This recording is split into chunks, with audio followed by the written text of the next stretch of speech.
Хөлбөр үүсгэн ширүүнтэй тогтсон мэдээлэлээр хүрч байна. Шагийн арх дамлагчдын талаар бид өмнө нь мэдээлж байсан. Тэгвэл тэдний арга улам наривсаж ойр хавийн объектуудыг ашигладаг болсон байна.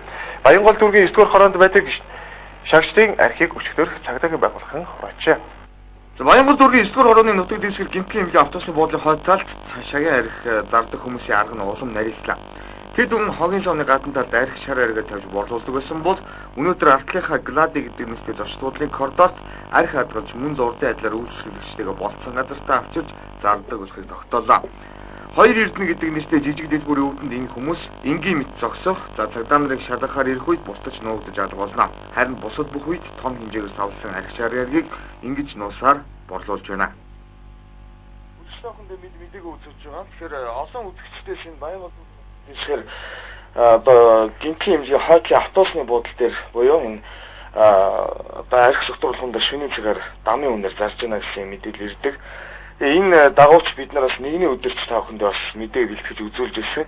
За тэгвэл ямар нэгэн компани аж ахуйн нэгжид хариалахдахгүйгээр одоо хуваарь иймэрхүү байдлаар энэ тэнд одоо согтруулахундаа нууж борлуулдаг юм бүлэг этгээдүүд бол байж байгаа.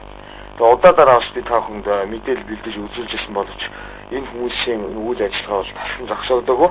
За өнөөдөр бол хогийн шавны гадаа хажууд авчирч нуудаг байсан бол өнөөдөр хажуу талынхаа одоо объектыг ашиглаж энэ зочдлын шатны доор бол ингээд согтруулах хондоо тавиад 9 автомашинуудаас бол одоо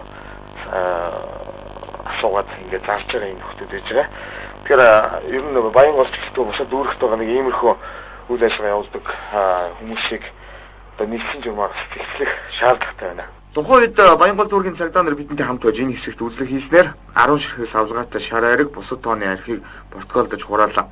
Харин цагдаа нарын шалгалт хийх үед мөн л бусдын адил үзэгдэх эзэн харагдсангүй. Тэгвэл Монгол улсад өнөөдөр нөхцөл байдал ямар байна? Төр засаг архины хэрэглэн тодорхой хэмжээгээр хяналт тавьж өөрөөр хэлбэл баар цэнгний газрууд шөнийн тэг цагаас хойш арх согтруулах хундагаар үйлчлэхгүй. Мөн сар болгоны нэг өдөр дэлгүүрүүдэд арх худалдаалахгүй байх журам хэрэгжиж байгаа.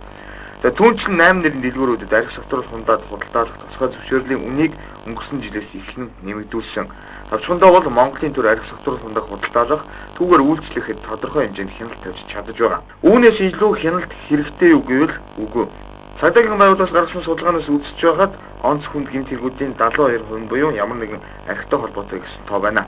Тиймээс байгаа хуулиа энэ төрлийн шагшдад илүү наалталтайгаар хэрэгжүүлэхгүй бол хууль дүрэн Баянгол дүүрэгт лав ийм байдлаар хэрэгжсэн болоод удаж байна.